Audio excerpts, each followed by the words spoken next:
السلام عليكم ورحمة الله وبركاته. الحمد لله نحمده ونستعينه ونستغفره ونؤمن به ونتوكل عليه ونعوذ بالله من شرور أنفسنا ومن سيئات أعمالنا. من يهده الله فلا مضل له ومن يضلله فلا هادي له. ونشهد أن لا إله إلا الله وحده لا شريك له. ونشهد أن سيدنا ونبينا وحبيبنا وشفيعنا وسندنا وإمامنا ومولانا محمدا عبده ورسوله. أما بعد فأعوذ بالله من الشيطان الرجيم. بسم الله الرحمن الرحيم. شهر رمضان الذي أنزل فيه القرآن هدى للناس وبينات من الهدى والفرقان. وقال الله سبحانه وتعالى في مقام آخر: يا أيها الذين آمنوا كتب عليكم الصيام كما كتب على الذين من قبلكم لعلكم تتقون. صدق الله العظيم. وقال النبي صلى الله عليه وآله وسلم: من صام رمضان إيمانا واحتسابا غفر له ما تقدم من ذنبه. ومن قام رمضان إيمانا واحتسابا غفر له ما تقدم من ذنبه. أو كما قال صلى الله عليه وآله وسلم: سبحان ربك رب العزة عما يصفون وسلام على المرسلين والحمد لله رب العالمين. রাজঘাট দারুল ইসলাম মাদ্রাসা বাৎসরিক জলসার সম্মানিত সভাপতি মহোদয়, সম্মানিত ওলামায়ে কেরাম, মুরব্বিয়ানগণ, দোস্তগণ, যুবক ভাইগণ, মাদ্রাসার সম্মানিত আসাতিজা কিরাম ও আজিজ তালাবা, আল্লাহ পাকের অশেষ মেহেরবানিতে আমরা এই দিনী মজলিসে উপস্থিত হয়েছি। আমি আপনাদের সামনে কুরআনে পাকের কয়েকটা আয়াতে কারিমা তিলাওয়াত করছি আর একটা হাদিসে পাক তিলাওয়াত করছি। ওটা সামনে রাখি আর সংক্ষেপে আলোচনা করার চেষ্টা করব ইনশাআল্লাহ। আমরা যারা এখানে নবওয়াত আদব আছে, সেই আদব মেনটেন করিয়া আমরা বই মজলিসের পর তরিকা হইল সামনে খালি জায়গা মারিয়া বই। তো আমার দোস্ত বল বুজুর্গ হল, আমি আপনার সামনে কোরআনে পাকের দুইটা আয়াতে কারিমা তিলাওয়াত করছি। আমি একবারে সংক্ষেপে আলোচনা করব। আগে আমি কইছি খুব বেশি আমি ক্লান্ত লম্বা আলোচনা করতাম না। আমরা বড় মুবারক মাস আছে আর আমাদের সামনে আরো বড় মুবারক মাস। আমরা এখন আছে শাবান মাস। আমরা সামনে এক পবিত্র এবং মুবারক মাস রমজান মাস। শাবান মাস আল্লাহ রাসূল আলাইহিস সালাতু ওয়াস সালাম দোয়া করতা, আল্লাহুম্মা বারিক লানা ফি শাবান ওয়া বাল্লিগনা রমাদান। আয় আল্লাহ, শাবান মাসও আমাদের বরকত দেও, রমজান পর্যন্ত আমাদের পৌঁছাও। এই দোয়ার দ্বারা আল্লাহ রাসূল আলাইহিস সালাতু ওয়াস সালামের অন্তর রমজানের প্রতি কতখান আবেগ, কতখান টান, কতখান মায়া, কতখান রমজানের প্রতি একটা লাগাও সম্পর্ক ওটা প্রকাশিত, কতখান এক দিলর এবং মনের আবেগ লইয়া আল্লাহ রাসূল আলাইহিস সালাতু ওয়াস সালাম এই দোয়া করেন, আল্লাহুম্মা বারিক লানা ফি শাবান ওয়া বাল্লিগনা রমাদান। আয় আল্লাহ, শাবান মাসও আপনি বরকত দেও আর রমজান পর্যন্ত আমরা পৌঁছাব। মনের আবেগ লইয়া আল্লাহ রাসূল আলাইহিস সালাতু ওয়াস সালামে এই দোয়া করতেন। তো এই যে আবেগ, মনের ভিতরের যে আবেগ যে আল্লাহ রমজান পর্যন্ত আমরা পৌঁছাব, এই যে দিলর টান রমজান পর্যন্ত পৌঁছার লাগে, এই দোয়ার দ্বারা আল্লাহ রাসূল আলাইহিস সালাতু ওয়াস সালামে আমরা শিক্ষা দিতরা যে আমরা দিল রমজানের প্রতি এই আবেগ, এই টান, এই মায়া, এই মোহব্বত থাকত।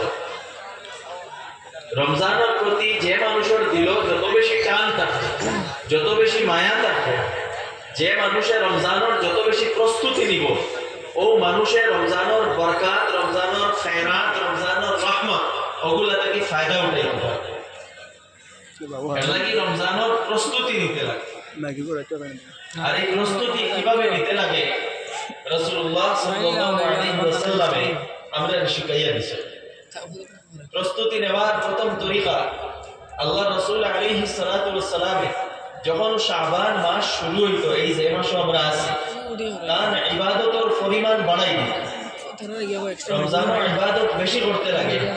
তো এর প্রস্তুতি শাবান মাসটা কি নিতে গিয়ে ইবাদতের পরিমাণ আরো একটু বাড়াইয়া। 2 নম্বর প্রস্তুতি, শাবান মাসও বেশি করে রোজা রাখা। প্রথম 15 দিন, শাবান মাসের প্রথম 15 দিন রোজা রাখার বিশেষ ফজিলত আছে, বিশেষভাবে উৎসাহিত করা হয়েছে যে শাবান মাসের প্রথম 15 দিন রোজা রাখা হবে। তো আল্লাহ রাসূল আলাইহিস সালাতু ওয়াস সালামের রোজা রাখার মাধ্যমে প্রথম 15 দিন বিশেষ করিয়া রোজা রাখার মাধ্যমে রমজানের প্রস্তুতি নিতে।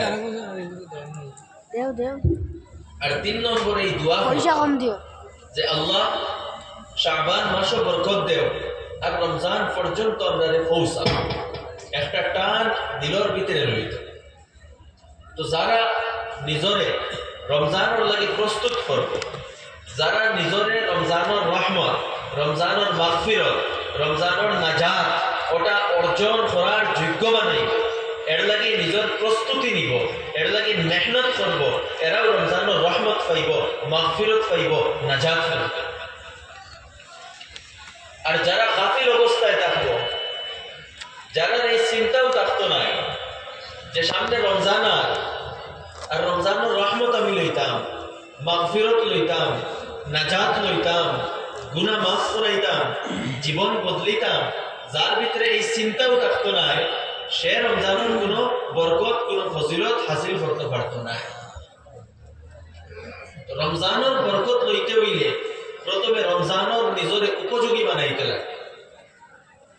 রমজানের উপযোগী আমরা কিভাবে নিজরে বানাইতাম, এর লাগে প্রথমে বুঝা লাগবে যে রমজান মাস এবং রোজার উদ্দেশ্য কিটা। রোজার উদ্দেশ্য আল্লাহ সুবহানাহু ওয়া তাআলা কোরআনে পাকে ফরমাইতরা লাআল্লাকুম তাত্তাকুন, ইয়া আইয়ুহাল্লাযীনা আমানু, ও ঈমানদার কুতিবা আলাইকুমুস সিয়াম, তোমাদের উপরে রোজার ফরজ করা হয়েছে। যেভাবে তোমাদের আগর উম্মতগুলোর উপরে রোজা ফরজ আসলো, উদ্দেশ্য কিটা রোজা ফরজ করা, লাআল্লাকুম তাত্তাকুন, যাতে তুমি তাই তাকওয়া ওয়ালা বনি যাও, যাতে তুমি তাই গুনাহ ছাড়নে ওয়ালা বনি যাও, যাতে তুমি তাই নিজরে এমন ভাবে বানাই নাও যে তোমাদের থেকে গুনাহ হয় না। রোজার উদ্দেশ্য হইল গুনার জীবনকে পরিত্যাগ করা। রোজায় আমরা গুনাহ ছাড়ার প্রশিক্ষণ দেয়, কিভাবে একটু করে আলোচনা করব।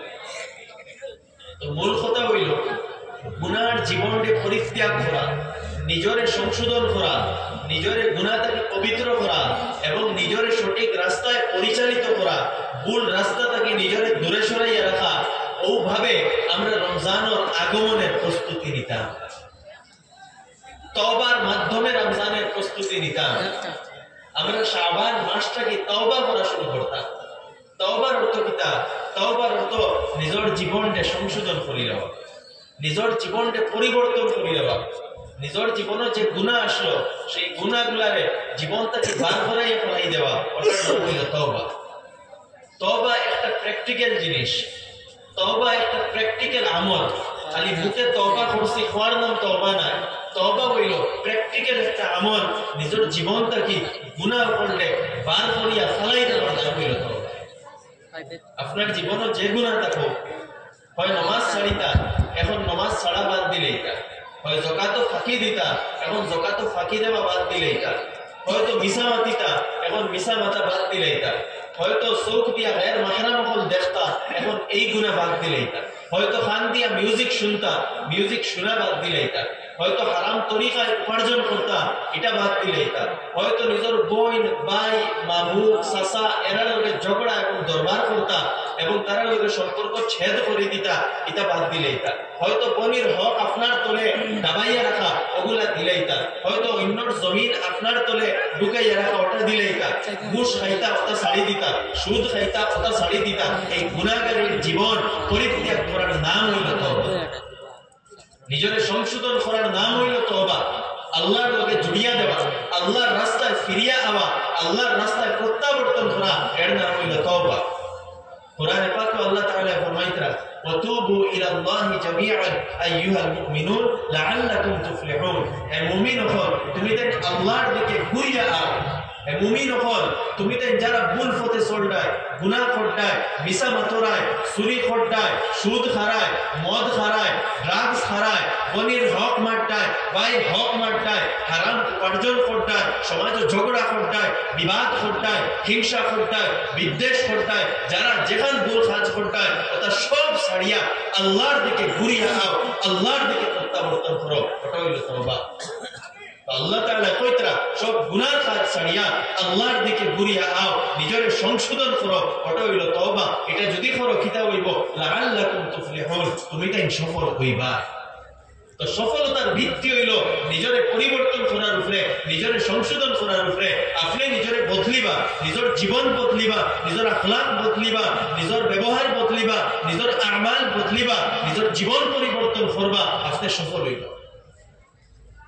আর যদি মনে করো না আমার বেঈমানিও জাগাত রইত, দুকাবাজিও জাগাত রইত, মিছা মাতো জাগাত রইত, বনির হক মারাও জাগাত রইত, হারাম খাওয়ানো জাগাত রইত, হিংসা বিদ্বেষও জাগাত রইত, আর আমি হজ করিয়া বা আমি রোজা রাখিয়া আমি সোজা জন্নত যাইতাম কি, এইরকম যদি চিন্তা করো, এটা আপনার ভুল ধারণা। পরিবর্তন করতে লাগবো, গুনার জীবন ছাড়তে লাগবো, অন্যর হক তাকে বাঁচতে লাগবো, তখন গিয়া সেই রহমত, সেই বারাকাত এইগুলা পাইবা। আল্লাহ তাআলা বড় মেহেরবান, বড় দয়াবান। আল্লাহ তাআলার রহমতের সীমা অসীম, কিন্তু আল্লাহ তাআলার এই অসীম রহমত খারাপ লাগে যারা আল্লাহ তাআলার দিকে প্রত্যাবর্তন করবে, যারা আল্লাহ তাআলার দিকে ঘুরিয়া আইব, তারা লাগে। আর যারা অহংকারী, যারা নিজে গুনার উপরে দৃঢ় প্রতিবদ্ধ যে গুনার কাজ ছাড়েন না, হারাম কাজ ছাড়েন না, আর সে যদি মনে করে যে আমি ঠকঠকামি করিয়া আল্লাহ রাজি করি লইব, এটা সম্ভব নয়। মানুষ ঠকিতে পারবা, আল্লাহর ঠকিতে পারবে না। আপনি 10 বার গিয়ে উমরা করি লইবা, মানুষে করিবা আপনি তো বড় নেক মানুষ, প্রত্যেক বছর আল্লাহর বাড়ি যায়, কিন্তু আপনার তলে আপনার বনির হক, আপনার তলে আপনার ভাই হক, আপনার তলে 5 দোকানের বাকি, আপনি সুদ খাইতরা, ঘুষ খাইতরা, আর এটা 10 নয় 50 উমরায় ওখান দিত না। মানুষ ঠকিতে পারবা, আল্লাহ ঠকিতে পারবে না। আল্লাহ তাআলার কাছে একটা ফর্মুলা, তোমার সারা গুনাহ মাফ হয়ে যাইব।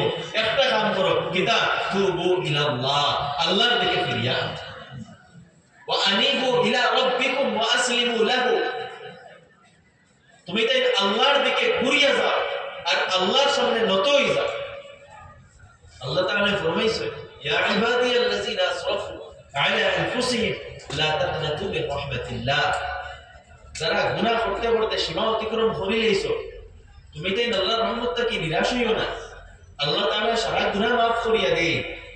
আল্লাহ তাআলা বড় মাফ করে দেওয়ালা, বড় দয়াবান। কিন্তু এটা কোন সময় হইব, এর প্রসেসটা কিতা? প্রসেস হইল দিয়া ওয়া আনিবু ইলা রাব্বিকুম ওয়া আসলিমু লাহু, ওটা হইল প্রসেস। গুনাহ মাফ করাইতা, গুনাহ মাফ করার প্রসেস কিতা? গুনাহ মাফ করার প্রসেস হইল গুনার জীবন ছাড়িয়া আল্লাহর দিকে ফিরিয়া যাও, ওয়া আসলিমু লাহু, আর আল্লাহর সামনে নত হই যাও, সারা গুনাহ মাফ করে দিবা আল্লাহ। আমরা সমস্যা কিতা? আমরা সমস্যা হইছে আমরা নিজের অবস্থানটা বদলি না, আমরা নিজের গুনাহগারের জীবনও ছাড়ি না। আমরা মনে করি যে আমরা অবস্থানও রইতাম আর আল্লাহর রহমতও পাই যেতাম, এটা সম্ভব না। নিজের জীবন এবং অবস্থানকে পরিবর্তন করতে লাগতাম। আমরা শাবান মাস আছি, এই শাবান দেখুন আল্লাহ তাআলা কত মেহেরবান। আমরা গুনাহ মাফ করাইবার লাগি খাস খাস রাইত বল দিছ, খাস খাস মাস বল দিছ।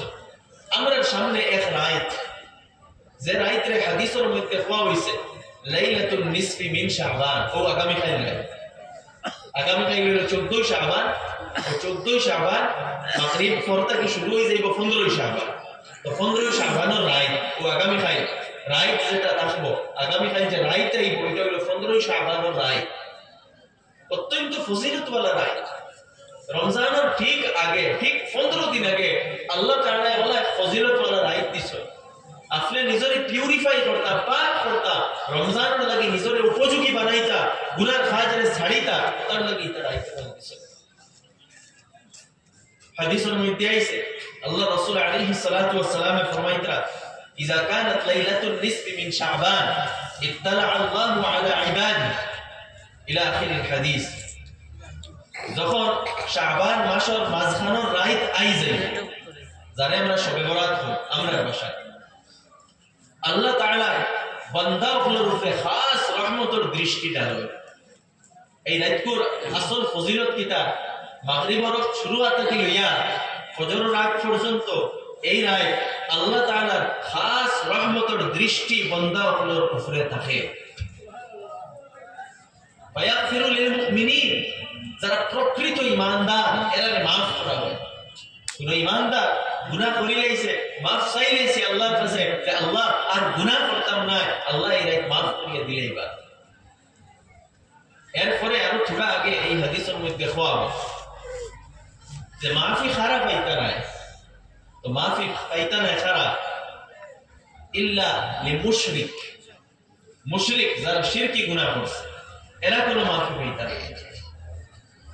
আর খারাপ আও মুশাহিন, যারা অন্তরের ভিতরে হিংসা বিদ্বেষ আছে, সমাজে যারা নফরত করে, হিংসা করে, বিদ্বেষ করে, দুশ্মনী করে, সমাজের ভ্রাতৃত্ববোধে নষ্ট করার চেষ্টা করে, এরা মাগফিরাত পাইতো নাই।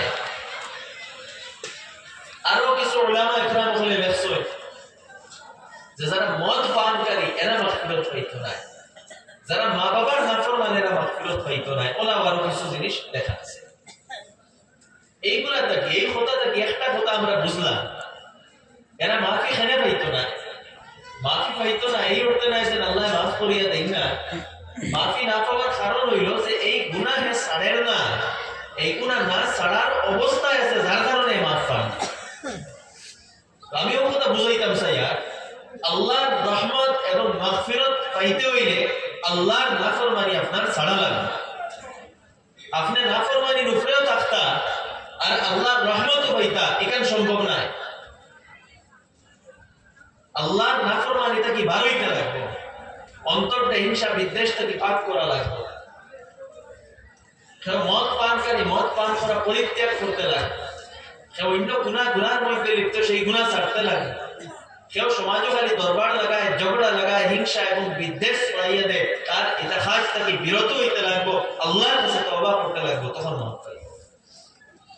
আমার দোস্ত আমার বুজুর্গ হন, আমিও কথা কইতাম সাইয়া সামনে এক মুবারক রায়, তো আগামী কাল রায় আমরা প্রায় 14 দিন 13 দিন গেছে কি, আর বেশ দিন নাই, 1-2 দিন অন্তত রোজা 1-2টা রাখবা। রোজা খালি 15 তারিখের লাগি সীমাবদ্ধ নাই, আসল 1 তারিখ থেকে লইয়া 15 তারিখ যতটা রোজা করা যায় রাখতা। আল্লাহ রাসূল আলাইহিস সালাতু ওয়াস সালামে রাখতা। দ্বিতীয় জিনিস হইল এই রায় দেখুন আগে জমানা আসে, মানুষের মধ্যে মিসকনসেপশন আসে, মানুষে অতিরঞ্জিত করতা, এই সানডে রুটি বাতির সাজ হইতা, বাতি জ্বালাইতা, রুটি বাটিতা, বিভিন্ন ধরনের মানুষের মধ্যে মিসকনসেপশন আসলো। কারণ কিতা মানুষের মধ্যে নলেজ আসলো না, জ্ঞান আসলো না। এখন মানুষ শিক্ষিত হয়েছে, বুঝদার হয়েছে, কোরআন এবং হাদিসে বোঝার চেষ্টা করছে, যার কারণে হাদিসের মধ্যে আল্লাহ রাসূল আলাইহিস সালাতু ওয়াস সালামের এই রায় সম্পর্কে যেগুলা কইছে ওগুলার উপরে যদি আমরা আমল করতে পারি, সেই রাস্তায় চলতে পারি, তখন বরকত অর্জন করতে পারি। এই রায় কিতা করতাম, আল্লাহ রাসূলে ফরমাইছেন যে আল্লাহ তাআলা খাস রহমতের দৃষ্টি ঢালিয়ে দেয়।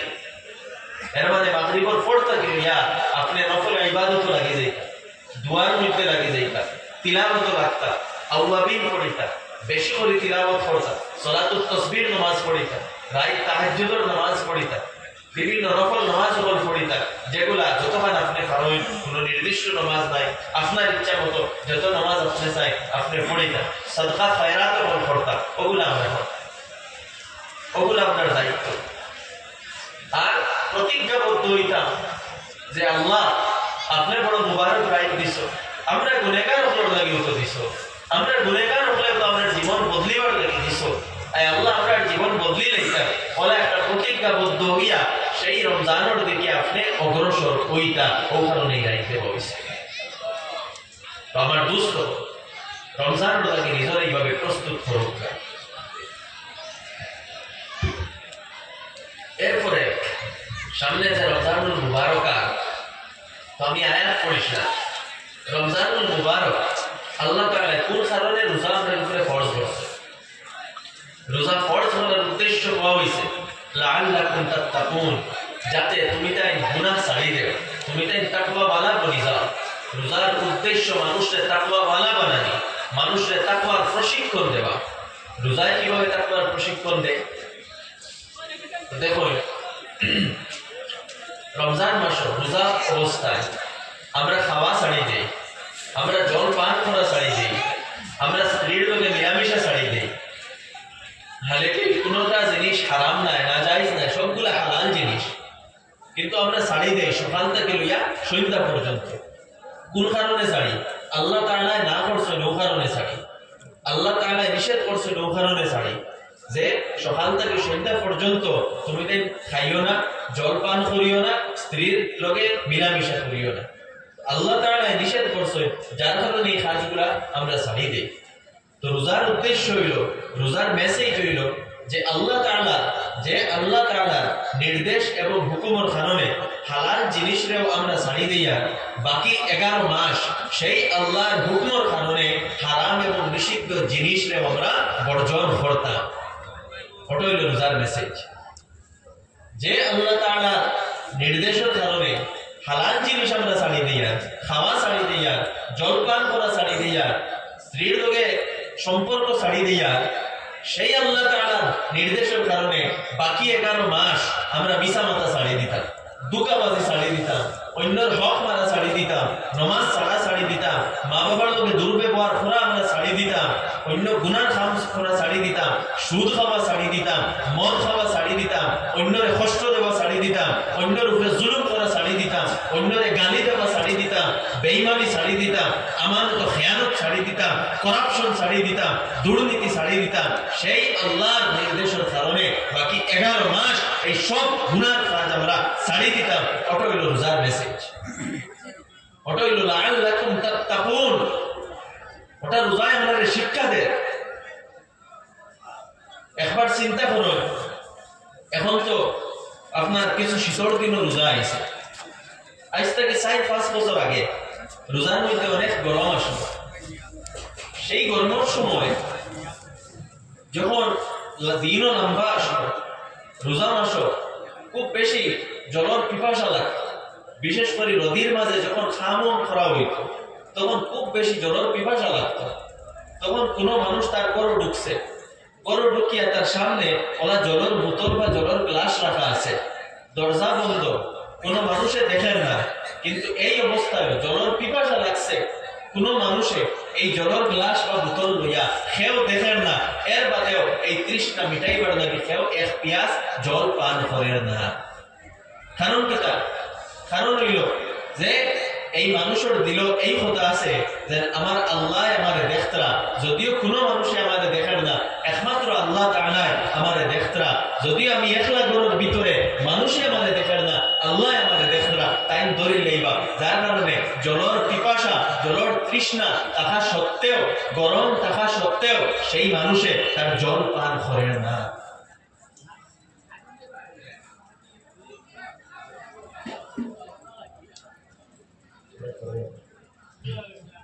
যার কারণে এই যে একটা মেন্টালিটি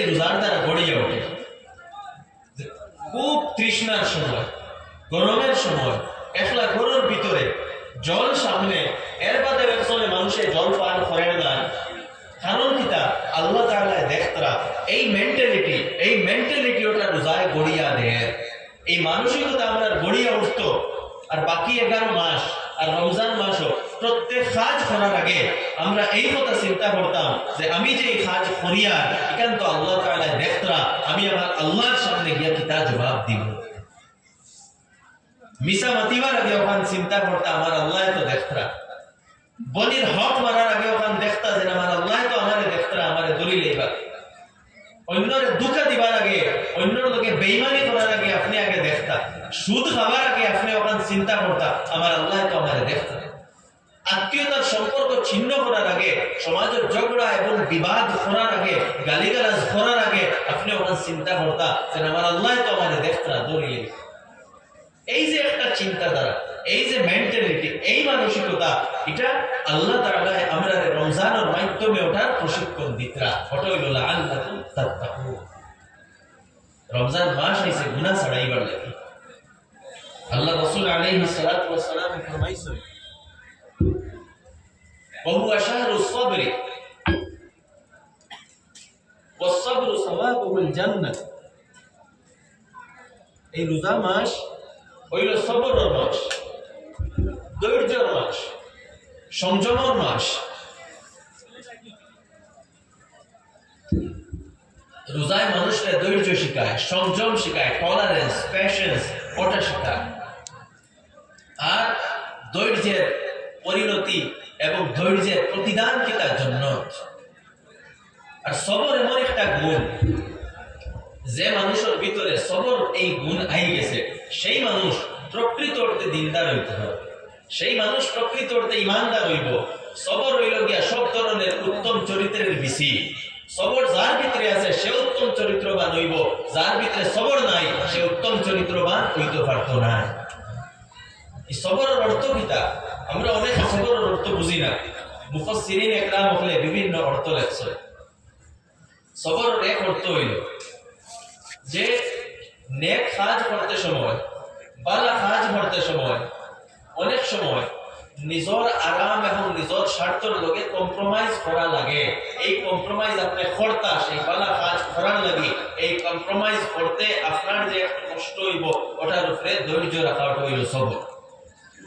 যেমন শীতর দিন ফজরের সময় ব্ল্যাঙ্কেট থেকে বার হইয়া উজু করিয়া মসজিদে গিয়া জামাতের সাথে নামাজ পড়া, আরামের লগে কম্প্রোমাইজ করা লাগে, একটু ঠান্ডা বরদাস্ত করা লাগে।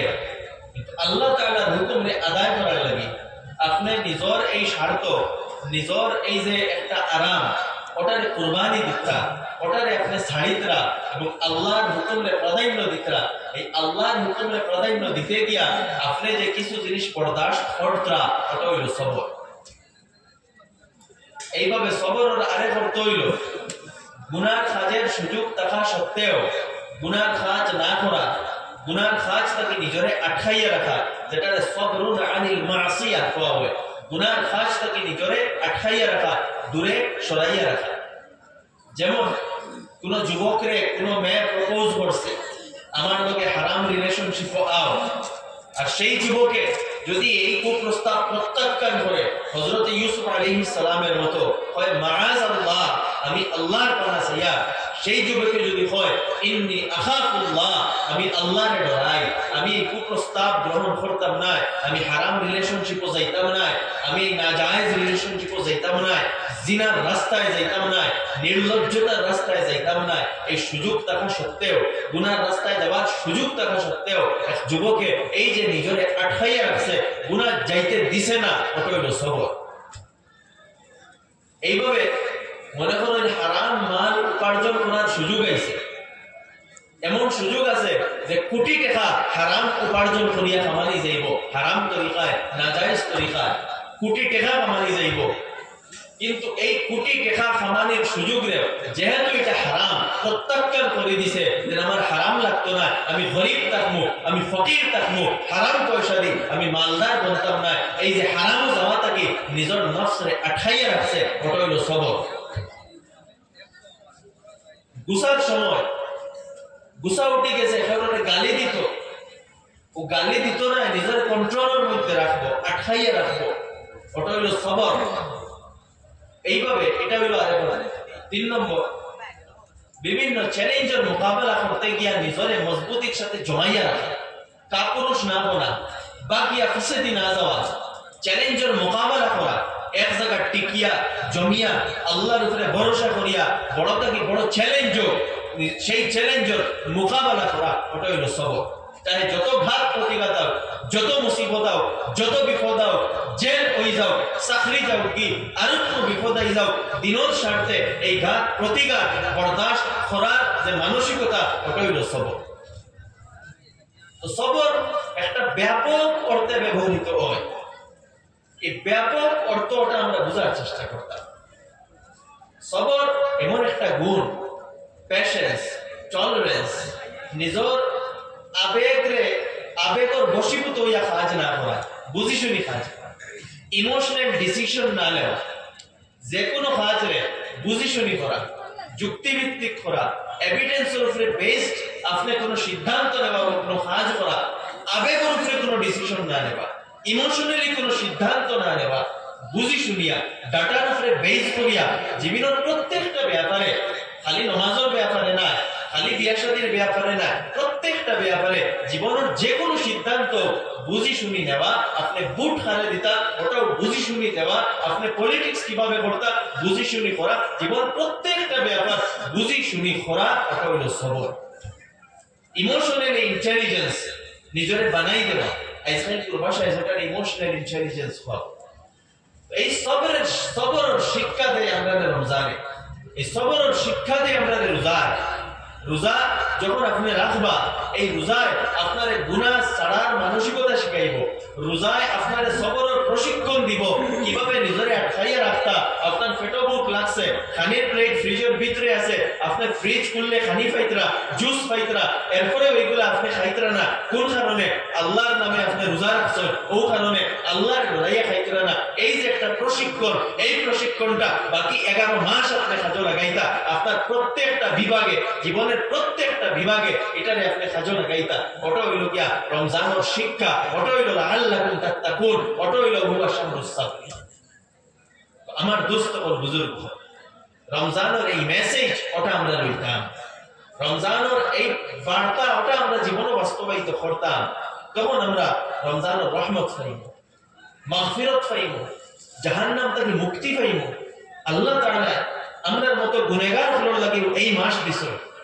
আমরার মতো গুনাহগার যারা, আমরা যারা এই মাস পাইয়া আমরা গুনার জীবন ছাড়ার লাগি প্রতিজ্ঞাবদ্ধ হই, আল্লাহর শুকর আদা করি এবং আল্লাহর লগে নিজরে জড়িয়া দিলাই এবং আল্লাহর লগে নিজের সম্পর্ক স্থাপন করি, এর লাগি তো আল্লাহ তাআলা এই মাস আমরারে দিছে। আমরা উজর পেশ করতাম পারি যে শয়তানি আমরারে দুকা দিলা, সেই উজর আর রাখা হইছে না। আল্লাহ রাসূল ফরমাইতরা যে রমজান যখন শুরু হয়ে যায়, ফুতিহাত আবওয়াবুল জান্নাহ, জান্নাতের দরজা খোলা হয়ে যায়। ওয়া গুলিকাত আবওয়াবু জাহান্নাম, জাহান্নামের দরজা বন্ধ করা হয়ে যায়। ওয়া সুফিদাতিশ শায়াতিন, আর শয়তান গুলোরে একবারে লঙ্গর দিয়া বেড়িয়া বেষ্টন করিয়া রাখা।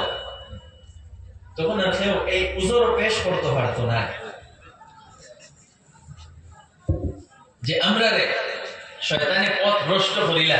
শয়তান তো বান্দা, এতে বোঝা গেল তুমি যে নিজরে সংশোধন করছো না, এখন শয়তানের উপরে দোষ দিলে হইতো না।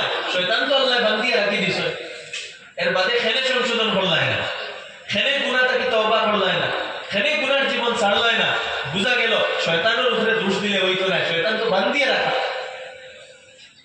যার কারণে এই মাস আমরা অত্যন্ত গুরুত্বভাবে অতিবাহিত করতাম, গুনার জীবনকে ছাড়তাম। আল্লাহ তাআলা যে অসংখ্য অগণিত রহমত বর্ষণ করে, মাগফিরাত বর্ষণ করে, জাহান্নাম থেকে মুক্তি দেয়, এই সবগুলা পাইতে হইলে রমজান আমরা পরিবর্তনের মাস বানাইতে লাগবো। রমজানের যে মেসেজ ওটা লইতে লাগবো, রমজান আমরা নিজের প্রশিক্ষণ দিতে লাগবো, গুনার আদত ছাড়তে লাগবো, তাকওয়াওয়ালা বানাইতে লাগবো। আর এটা সম্ভব হইব যখন আমরা সঠিক রাস্তায় চলব। রমজান এর এত ফজিলত কোন কারণে? বাকি 11 মাসেরই ফজিলত নাই কেন? রমজানও এক নফল আমল করলে ফরজ আমলের সওয়াব, এক ফরজ করলে 10 ফরজের সওয়াব, এক আমল করলে 10 আমল 70 গুণা, কোন সময় 700 গুণা ফজিলত পাওয়া যায়। এত ফজিলত কোন কারণে? শয়তান বান্ধিয়া রাখা হইজা, জান্নাতের দরজা খুলিয়া দেওয়া হইজা, জাহান্নামের দরজা বন্ধ করা হইজা কোন কারণে? আল্লাহ তাআলা ফরমাইতরা শাহরু রমাদান আল্লাযী উনজিলা ফীহিল কুরআন। রমজান মাসও এই কোরআনে অবতরণ করা হইছে, অর্থাৎ এই কোরআনের অবতরণ হওয়ার কারণে এই মাসের ফজিলত বাড়ি গেছে। কোরআনের সম্পর্ক এই মাসের লগে হয়ে গেছে। যে মাসের লগে কোরআনের সম্পর্ক, কোরআনের সম্পর্ক যে মাসের লগে হয়ে গেছে সেই মাসের মর্যাদা বাড়ি গেছে। কোরআনের সম্পর্ক যে রাইত হইছে, যে রাইতকুর লগে কোরআনের সম্পর্ক হইছে, যে রাইত কোরআন অবতরণ হইছে, সেই রাইতকুর মর্যাদা तमाम রাইত থেকে বাড়ি গেছে। যে রাইতে আমরা লাইলাতুল কদর কই, লাইলাতুল মুবারাকা কই। আল্লাহ তাআলা ফরমাইতরা ইন্না আনজালনাহু ফি লাইলাতিন মুবারাকা, আমি এই কোরআনের এক মুবারক রাইত অবতরণ করছি। কোন রাইত? লাইলাতুল কদর, যারে আমরা সবাই কদর করি। সেই রাইতকুর মর্যাদা तमाम রাইত থেকে বাড়ি গেছে। যার কারণে এই কোরআন আমরা আমার জীবনের বিধান বানাইতাম, কোরআনকে আমরা ফলো করতাম। আমরা কোরআনকে খতমের কিতাব বানাই লাইছি, দুয়া তাবিজের কিতাব বানাই লাইছি। কোরআনের আমরা হক আদায় করিয়া না, কোরআন বড় তাড়িয়া তুলিয়া রাখি দিছি। কোরআনের লগে আমরা কোনো সম্পর্ক স্থাপন করিয়া না। আজকে আমরা যে অধঃপতন, আমরা যে দুনিয়ার মধ্যে লাঞ্ছনা, এক সবচেয়ে বড় কারণ হইল আমরা কোরআন থেকে নিজের সম্পর্ক ছেদ করে দিয়েছি, কাটি দিয়েছি। এই উম্মতের ততদিন উন্নতি আসলো, এই উম্মতের ততদিন শাসন আসলো দুনিয়ার জমিনের উপরে, যতদিন এই উম্মত কোরআনকে অবলম্বন করিয়া আসলো। আজকে আমরা কোরআন ছাড়িয়ে দিচ্ছি। এই কোরআন কোন কিতাব? আল্লাহ তাআলা ফরমাইতরা হুদান লিন-নাস। এখান তাবিজের কিতাব নয়, এখান খতম আর দুয়ার কিতাব নয়, এখান হইল হুদান লিন-নাস। এখান সমগ্র মানব জাতির লাগি হিদায়াত, অর্থাৎ এখানে তোমাদের জীবন কিভাবে অতিবাহিত করতে হয় সেই রাস্তা আল্লাহ তাআলা দেখাইয়া দিছেন। তোমাদের মানসিকতা কিতা হইতো, চিন্তাধারা কিতা হইতো, তোমাদের ব্যক্তিত্ব পার্সোনালিটি কি রকম গঠন হইতো, তুমি কিভাবে চলাফেরা করতে হয়, তোমাদের দুনিয়ার জীবন কিভাবে হইতো, আল্লাহর কিভাবে চিন্তায়, আখিরাত কিভাবে চিন্তায়, আখিরাতের উদ্দেশ্য কিতা, আল্লাহর রাজি কিভাবে করতে লাগে, এই সবগুলা কোরআনে বর্ণনা করা হইছে। এটা হইল তোমাদের লাগি হিদায়াত, তোমাদের বালা মানুষ বানাইবার জরিয়া, তোমাদের সভ্য বানাইবার জরিয়া। ওয়াবাইয়িনাতিন মিনাল হুদা, আর হিদায়াতের স্পষ্ট দলিল। ওয়াল ফুরকান, আর এখানে হইল গিয়া ফুরকান, অর্থাৎ হক ও বাতিলের মধ্যে পার্থক্যকারী। এখানে ভুল এবং শুদ্ধ বিবেচনা আপনারা শিখাইব। আপনি যদি কোরআন বুঝেন, আপনার জীবনে যদি কোরআন থাকে, আপনার জীবনে যদি কোরআনের বুঝ থাকে, আপনি ভুল আর শুদ্ধর মধ্যে পার্থক্য করতে পারবেন। আপনি কোনোদিন ভুল ডিসিশন নিতে নাই, ভুল সিদ্ধান্ত নিতে নাই, কারণ ভুল এবং শুদ্ধের মধ্যে পার্থক্যকারী হইল কোরআন। সেই বুঝ আপনার ভিতরে আইব। আজকে দুর্ভাগ্যবশত না কোরআন আমরা বুঝি, না কোরআন আমরা পড়ি, না কোরআন লগে আমাদের সম্পর্ক আছে, না কোরআন বুঝার চেষ্টা। আমার দোস্ত বল, আমি অনেক দূরই যেতাম, কথা দীর্ঘ করিয়া আটাই নেই আর 2 মিনিটে। রমজান মাস এসে আমরা কিতাব পড়তাম। 1 নম্বর, কোরআনের তিলাওয়াত যারা জানেন না, কোরআনের তিলাওয়াত শিখুন। যারা এই হিফজের মাদ্রাসা আছে, দারুল কোরআন আছে, এই হিফাজে কেরাম ওনার কাছে টিউশন করে কোরআনে পাক শিখার চেষ্টা করে, কোরআনে পাকের তিলাওয়াত করুন, বেশি করে কোরআন পড়ুন। 2 নম্বর, মসজিদে খতম তেরাবির ব্যবস্থা করুন। আর খতম তেরাবি ইতমিনানের সাথে পড়ুন, স্পিডে না। স্পিডে কোরআন তিলাওয়াত করা এটা কোরআনের অপমান, এটা কোরআনের অবমাননা। কোরআনের তিলাওয়াত ইতমিনানের সাথে হইতো, ইতমিনানের সাথে তারাবির নামাজ পড়ুন। ইমাম সাহেবকে প্রেসার দিবা না যে ইমাম সাহেব জোরে স্পিডে কোরআন তিলাওয়াত করতে লাগবো, প্রেসার দিবা না। ইমাম সাহেব রাখতে সময় ওখানে হইয়া রাখো, ইতমিনানের সাথে নামাজ পড়াইতে লাগবো। আর মাত্র 6 ঘন্টায় সারা নামাজ হয়ে যাইত। আমরা খেলাত গিয়া 2 ঘন্টা উবাইতাম পারি, বাজারও গিয়া 2 ঘন্টা উবাইতাম পারি। কোরআন শোনার লাগি কিতা আমরা এই পরিমাণ ইমান নাইনি যে আমরা ইমানে আমরা 1 ঘন্টা কোরআনের লাগি খেলা করতে, ততক্ষণ আমরা ইমান নাইনি। আমরা ইমান অত কমজোর হয়ে গেছে যে কোরআনের লাগি আমরা 1 ঘন্টা খেলা হইতাম পারি না। আমার দোস্ত খতম তেরাবির ব্যবস্থা করেন, কোরআনে পাক তিলাওয়াত নামাজের মধ্যে শুনোই, কোরআনের লগে মহব্বত স্থাপন করো, আর নিজে কোরআন তিলাওয়াত করো, কোরআন বোঝার চেষ্টা করো। রমজানুল মুবারক আছে, কোন উলামা ইকরামরে নিয়োজিত করেন মসজিদ যে আপনি প্রত্যেক দিন যতক্ষণ কোরআনে পাকের তিলাওয়াত করা হয় অগুন্তর সারাংশ, অগুন্তর খুলাসা আপনার সামনে বর্ণনা করে। এর দ্বারা কোরআনের একটা নলেজ আপনার রইত।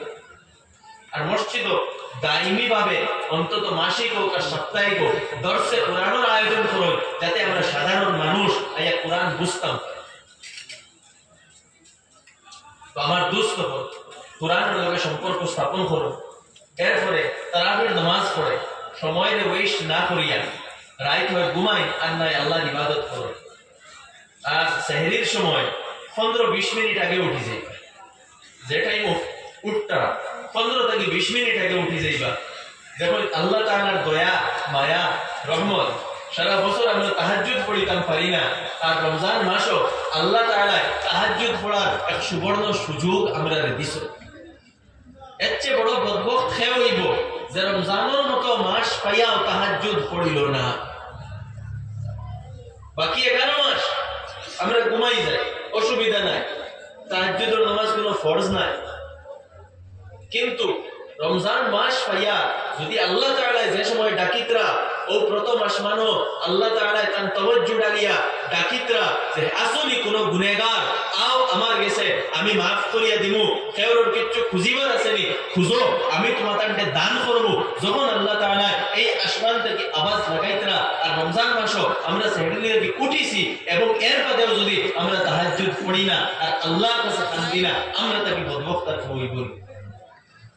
যার কারণে আমি প্রত্যেকের অনুরোধ করিয়া বড় মা বই সকলের অনুরোধ করিয়া যে রমজানও সেহরির সময় 20 মিনিট আগে উঠি যাইবা, আর 20 মিনিট আগে উঠিয়া অন্তত তাহাজ্জুদের মিনিমাম 2 রাকাত নামাজ পড়িবা, আর বেশ পড়লে তো 8 রাকাত পড়লে তো আরো ভালো, যত মান আপনি পারেন। আর তাহাজ্জুদের নামাজ পড়িয়া 10 মিনিট অন্তত একলা আল্লাহ তাআলার কাছে শান্তি পা। গরের এক কোণার মাঝে বইয়া আন্দায় গর আন্দায় ফুটার মধ্যে কোন এক কোণার মধ্যে বইয়া আল্লাহ তাআলার কাছে হাত উঠাইয়া 10 মিনিট নিজের দিলের কথা বল আল্লাহরে কইবা, গুনাহ থেকে maaf চাইবা, আল্লাহর কাছে তওবা করবা। এই সময়খান অত্যন্ত মুবারক সময়। আর যে বান্দা হলে আল্লাহর কাছে হাত উঠাইয়া খুঁজই খান্দই আল্লাহর কাছে maaf চাই, আল্লাহ তাআলা এই বান্দা করে ওলা পছন্দ করে। হাদিসের মধ্যে আইছে যে আল্লাহ তাআলা ও বান্দারে পছন্দ করে যে বান্দারে আল্লাহ তাআলার কাছে বেশি খুঁজে, আর যে বান্দায় আল্লাহ তাআলার কাছে খুঁজে না আল্লাহ তাআলা তারে পছন্দ করেন না। কোরআনে পাকে তো ধমকি দেওয়া হয়েছে, ইন্নাল লাযিনা ইস্তাকবিরুনা আন ইবাদাতি সায়াদখুলুনা জাহান্নামা দাখিরিন। যারা আমার ইবাদত, তিরমিজি শরীফ ও কিতাবুত তাফসীর এই ইবাদতি অর্থ কিতাব ইবনে আব্বাস রাদিয়াল্লাহু আনহুমা ফরমাইতা আই আন দুআই, অর্থাৎ যারা আমার কাছে দোয়া করা থাকি মুখ ফিরাইয়া রাখে আল্লাহ তাআলা ফরমাইতা তারা জাহান্নাম লাঞ্ছিত হইয়া গিয়া পড়বা। যারা দোয়া করতে নাই তাদের এই অবস্থা হইব। নিজরে দোয়া করতে वाला বানায়। দোয়া হুয়াল ইবাদা, আর দোয়া মুখুল ইবাদা। সারা ইবাদতের মগজ হইল দোয়া। আল্লাহ তাআলা বড় পছন্দ করেন যে বান্দা হাত উঠাইয়া এবং নিজের অপারগতা, নিজের কমজোরি, নিজের অপারগতার ইজহার করিয়া আল্লাহ তাআলার সামনে খান্দে। এই কথা এই ভঙ্গি আল্লাহ তাআলা বড় পছন্দ করেন। যার কারণে তাহাজ্জুদের সময় অন্তত 10 মিনিট নতুবা 5 মিনিট আল্লাহর কাছে হাত উঠাইয়া খান্দিবা। আর এরপরে সেহরি খাইয়া উযু করিয়া মসজিদ হইয়া জামাতের সাথে নামাজ পড়িবা। রমজান মাস পাইয়াও যদি ফজরের নামাজ আমরা জামাতের সাথে পড়ি না, তাহলে আর কোন দিন তৌফিক হইতো ফজরের নামাজ জামাতের সাথে পড়া? রমজান পাইয়াও যদি মসজিদ হইয়া জামাতের সাথে নামাজ পড়ি না, এই মানুষের আর ইসলাম এবং সংশোধন হওয়ার কোনো সমাধান নাই। বাকি 11 মাস আপনি হুজুর দিতে পারবেন আল্লাহর কাছে।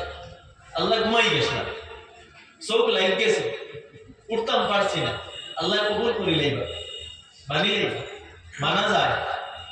এক মানুষ ঘুমাই গেছে, উঠতে পারছে না, রোজা মাস তো আপনি অলরেডি হজান, আপনি ভাত খাইলা, আপনি সেহরি খাইলা, এখন নামাজের টাইম, আর আপনি মসজিদে না গিয়া অনেক ঘুমাই গেলা বা গরম পড়ি গেলা, শরীরে কোনো উজর নাই। শরীরে উজর থাকলে অন্য কথা, মুরব্বী মানুষ হইলে অন্য কথা, বেমারি মানুষ হইলে অন্য কথা, বৃদ্ধ মানুষ হইলে অন্য কথা, বা খুব বেশি মেঘ তুফান দিয়ে এরকম হইলে অন্য কথা। বাকি নর্মাল যারা মানুষ, এরা যারা শরীরে কোনো উজর নাই, কেন কে নামাজ পড়তা, মসজিদে জামাতের সাথে নামাজ পড়তা। রমজানের পাবন্দি করিলাই জামাতের সাথে নামাজ পড়া, ফজর আল্লাহর কাছে দোয়া করেন, দেখবা বাকি 11 মাস আল্লাহ তৌফিক দিবা। সমস্যা হইছে আমরা নিজের পরিবর্তন করার চেষ্টা করি, এরপরে কত সময় আরাম করেন, উঠিয়া ইশরাকের নামাজ পড়েন, চারস্তর নামাজ পড়েন, বেশি করে তিলাওয়াত করেন, তাসবিহাত পড়েন, ইস্তিগফার পড়েন, দুরূদ শরীফ বেশি করে পড়েন, ইস্তিগফার বেশি করে পড়েন, আল্লাহর তাসবিহাত বেশি করে পড়েন, প্রত্যেক নামাজও যেগুলা নফল নামাজগুলা পড়েন, মাঝে মাঝে সালাতুল হাজত পড়েন, সালাতুত তাসবিহ নামাজ পড়েন, আর তিলাওয়াত খুব বেশি করে পড়েন। কারণ রমজান মাসের খুব বেশি সম্পর্ক তিলাওয়াতের লগে, কোরআনের লগে। হাদিসের মধ্যে আইছে যে যখন রমজান মাস আই যাইতো তখন আল্লাহ কানা রাসূলুল্লাহ সাল্লাল্লাহু আলাইহি ওয়াসাল্লাম আজবাদান নাস ওয়া কানা আজবাদা মা ইয়াকুনু ফি রমাদান হিনা আতাহু জিবরিল ফায়ুদারিসুহুল কুরআন। বুখারী শরীফের রিওয়ায়াত। আল্লাহ রাসূল আলাইহিস সালাতু ওয়াস সালাম মানুষের মধ্যে সবচেয়ে বেশি দানশীল আসলা, আর হুজুরের দানশীলতা রমজানও আরো বাড়ি যায়। যখন কোরআন নাজিল হইতো, হযরত জিবরিল আইতা, আর প্রত্যেক দিন আল্লাহ রাসূল আলাইহিস সালাতু ওয়াস সালাম আর হযরত জিবরিলের মধ্যে কোরআনের দৌর হইতো। একবার হুজুরে জিবরিলকে ফরমাই শুনাইতা আস্তা কোরআন, আর আরো একবার পুরা কোরআন জিবরিলে আল্লাহ রাসূল আলাইহিস সালাতু ওয়াস সালামকে শুনাইতা। আর এটা রমজানের প্রত্যেক রাত হইতো। এই সম্পর্ক রমজানের কোরআনের লাগে। আর আমরা কোরআনের লাগে 1 ঘন্টা, 1.5 ঘন্টা নামাজও আমরা বইতাম পারি। আমরা 1 ঘন্টা কোরআন বাদ করিয়া কোরআনের তিলাওয়াত করতাম পারি না। আমরা ইমানের অবস্থা ভালো একবার চিন্তা করি। আমার দোস্ত হোক, এই রমজান কোরআনের লগে সম্পর্ক স্থাপন করো। এরপরে বেশি করে সদকা খয়রাত করো, যাকাত আদায় করো। সমাজের মধ্যে আউরি যেগুলা কুসংস্কার, রসম, ইস্তারি ওগুলারে উঠায়। মিষ্টির মধ্যে পয়সা খরচ করা, অপচয় করা ওটা বাদ দেন। জিলাপির মধ্যে পয়সা অপচয় করা বাদ দেন। জিলাপি মিষ্টি ওটা বয়কট করো, এটার কোনো প্রয়োজন নাই। এটা সুগার বাড়াইব, ডায়াবেটিস বাড়াইব, এটা আপনার স্বাস্থ্যকে নষ্ট করবে। আপনি খাইবার হইলে খাজুর খায়, ফ্রুটস খায়, আপেল খায়, আঙ্গুর খায়, তরমুজ খায়, বাংলা জিনিস সকল খায়। আউরি জিনিস খাইবা না, আউরি জিনিস পয়সা অপচয় করবা না। সম্ভব হইলে এই আপনার সুগার, মিষ্টি জাতীয় দ্রব্য যেগুলা ডায়াবেটিস বাড়ায় এবং রমজানও যেগুলারে আমরা খুব প্রমোট করি, ওগুলারে লাগলে কমায়, ভালো জিনিস খায়, নিজের হেলথি রাখো। আর পয়সার আউরি অপচয় করবা না, পয়সারে ভালো কাজে লাগায়, মানুষের খিদমত লাগায়। কোনো অভাবী মানুষ হইলে সেই অভাবী মানুষের সাহায্য করো। বেশ করে ইস্তারির মশা না লইয়া দিয়া কোন অভাবী মানুষ থাকলে সেই অভাবী মানুষের ঘরে খাদ্য পৌঁছাইয়া দেয়। কোন দরিদ্র মানুষ থাকলে তার ঘরে খানি পৌঁছাইয়া দেয়। কোন বেমারি মানুষ থাকলে তার ট্রিটমেন্ট করায়। ঈদের কাপড় আপনি লইতা, আপনি আপনার মহল্লাত খুঁজায়। আমার মহল্লাত 6টা এতিম বাচ্চাই না চলে, আপনি আপনার হলতাই করে লাগি কাপড় লইতা, অন্তত একটা এতিম বাচ্চারে লগে আপনি ঈদের কাপড় লইয়া দেয়। ওটা হইল প্রকৃত মুসলমান হওয়া। আপনি আপনার পাড়া প্রতিবেশীর মধ্যে দেখুন, রোজা মাস আমার ঘরে সেহরি করার সামান আছে, কার ঘরে সেহরির সামান নাই। কোন বিধবা মহিলা আসেননি, কোন এমন ব্যক্তি আসেননি যে রুজি করতে পারত না, তার ঘরে রোজা মাসের চূড়া খায় করতে নিয়ে পৌঁছাইয়া দেয়। ওটার নাম হইল ইসলাম। আমার দোস্ত হল, এই রমজান মাস আল্লাহ তাআলা আমরা দিছ, নিজের পরিবর্তন করই, প্রকৃত মুসলমান নিজের বানায়, আদর্শ মুসলমান বানায়, ভালো মানুষ বানায়, আদর্শ মানুষ বানায়। ওটাও রমজানের উদ্দেশ্য। আমরা তাকওয়া ভালো বানাই। আমার দোস্ত কথা দীর্ঘ করিয়ার না, অনেক আলোচনা হয়ে গেছে। যেগুলো আলোচনা হয়েছে ওগুলোর উপরে আমল করার চেষ্টা করবা, নিজের জীবনকে পরিবর্তন করার চেষ্টা করবা। কেন হাজি নিজামুদ্দিন সাহেব শিলডুবি তাই এই মাদ্রাসার 5000 ইট দিয়েছেন, আল্লাহ তাআলা তার সরকারে কবুল ফরমাক। তো যেগুলো আলোচনা হয়েছে ওগুলোর উপরে আমল করার চেষ্টা করবা। আল্লাহ তাআলা ফাহমা থেকে বেশি আমল করার তৌফিক দান করুক। ওয়া আখিরু দাওয়ানা আলহামদুলিল্লাহি রাব্বিল আলামিন। আমিন।